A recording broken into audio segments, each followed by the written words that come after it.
I think a good job solving most of it. I think removing Article 370 was step number one.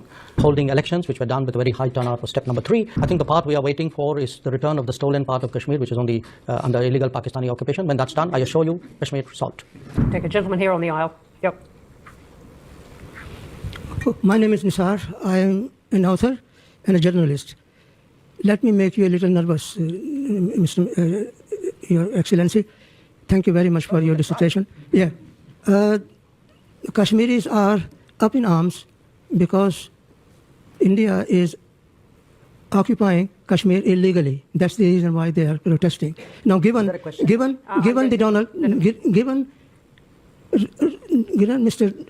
Trump's zeal for striking peace and peace deal, can Narendra Modi use his friendship with Donald Trump to solve out the problem of Kashmir?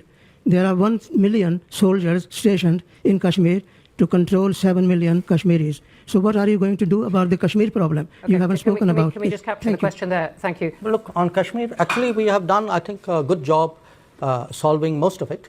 I think removing Article 370 was step number one.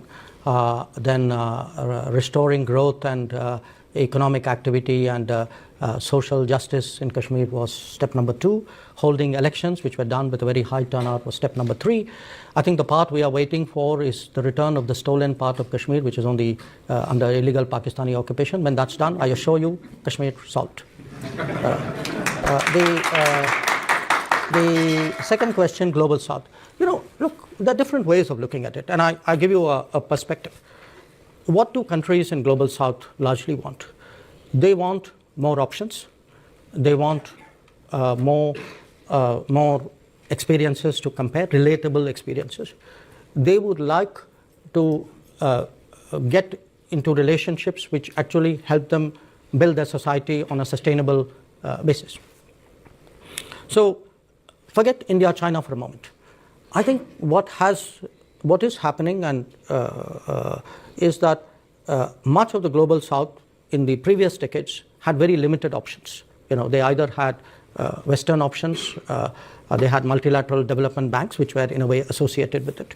Within the Western options, they had maybe some subsets out there. Then at some point, they had Soviet/Russian options. Then you had a set of China options. Now today, if there are Indian options, I would argue that actually it's better for the Global South. It's not worse, because they now have many more possibilities to choose from. They will be in a position to evaluate which of these options and which of these relationships somewhere fit into their growth aspirations. And I can certainly say, where India is concerned, we have today projects in almost 80 countries of the Global South. We have delivered actually about 600 significant projects in the last many years. And I do think that by doing so, obviously the partner country is benefited, but it also strengthens the hands of the partner country in dealing with other relationships. So I would not put this negatively at all. In fact, just like I say for India's positioning, a multipolar world is helpful, I think for Global South as well, I think a multipolar world is helpful, and it actually increases their negotiating